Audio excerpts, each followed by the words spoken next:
Growing up in Nashville, Tennessee, I loved to spend time outdoors. I really enjoyed building forts, playing sports, being in the Boy Scouts. Any time I could spend outside, I really enjoyed that. As I started to learn about some of the problems in the world, it really struck me how humans have really impacted every corner of the earth. So seeing the impacts of climate change like sea level rise, heat waves, ecosystem shifts, and more really started to motivate me to do something in my community to help make the world a better place. As I started to learn more about these global problems, I quickly realized one way in which I could have a big impact was reducing my own carbon footprint. I started to raise a garden and chickens in Tennessee so that I could reduce my dependence on fossil fuels. At the time, chickens were illegal to have in the city of Nashville, but I convinced my parents that it was a good idea for us to have them illegally. And at the same time, I worked with the city government to change the law. And this is great because it allows people around the city to raise their own food, which reduces our dependence on fossil fuels. I also started to get involved in other ways in my community. At my school, we started increasing recycling, we started composting, and we advocated for the school to incorporate sustainability into their daily operations. I was really lucky when I was finishing high school that I had a choice of where I was going to go to college. And I decided to attend Dickinson College in Pennsylvania because it's consistently ranked as one of the top liberal arts schools in sustainability and environmental issues. As a young person, I saw it as my responsibility to start to take action. So we organized reading groups, we watched movies, we had classroom discussions, all centered around how to address global climate change. Just educating myself about these issues wasn't enough for me. I wanted to make a real, tangible contribution to advance our understanding of processes happening around the world. So I decided that I really was most interested in understanding how glaciers are changing in our modern climate. So right now at the University of Maine, I'm working to become a glaciologist. As a glaciologist, we try to understand how glaciers around the world are changing. Our daily lives really have a big impact on glaciers. When we drive our cars, we burn gasoline, which emits carbon dioxide.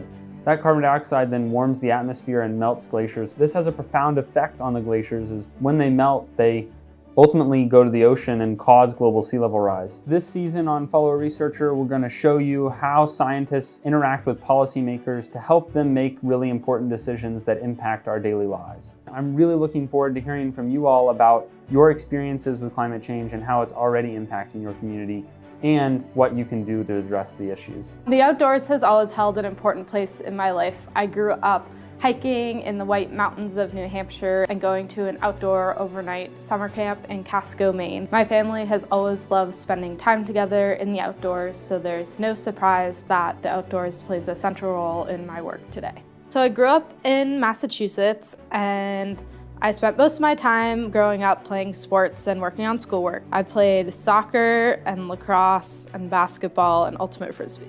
I also joined two clubs, the Amnesty International Club and the Environmental Club. Originally, I joined the Amnesty International Club as a favor to my older cousin. She needed more members, so I agreed to join. I was really drawn to this because of one class that I was taking my freshman year in history on conflict in the Middle East. As a club, we spent most of our time writing letters to politicians in the United States and abroad, and we would write about freeing political prisoners, so trying to call on governments to free people that had been unjustly jailed for their beliefs or political positions.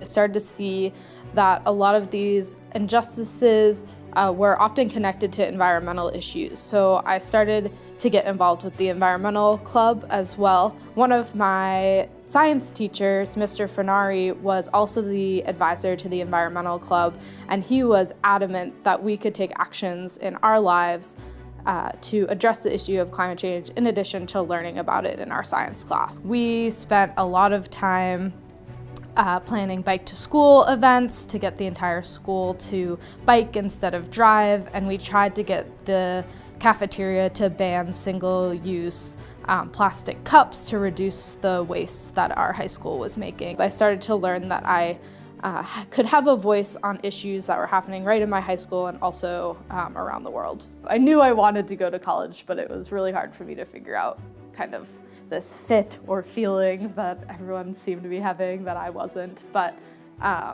I eventually decided to go to Dickinson because I was really excited about their big focus on sustainability and also on global education. I was excited to go explore kind of a different part of the country, so going down to the Mid-Atlantic was kind of an exciting new place to go to. When I got to college, I didn't know what I wanted to study yet, so I started taking classes in all different departments in international relations, Spanish, Middle Eastern studies, earth sciences, to name a few. And I kept coming back to an environmental focus even within those other departments. And I learned that you can actually study social justice combined with environmental issues. So I decided to pursue that and learn all that I could about it. Later this year, we're going to be bringing you with us to Poland to the UN climate negotiations, which are also called the Conference of the Parties, or the COP. So the first time that I went to a COP, it was in Durban, South Africa. I came upon this opportunity almost by accident.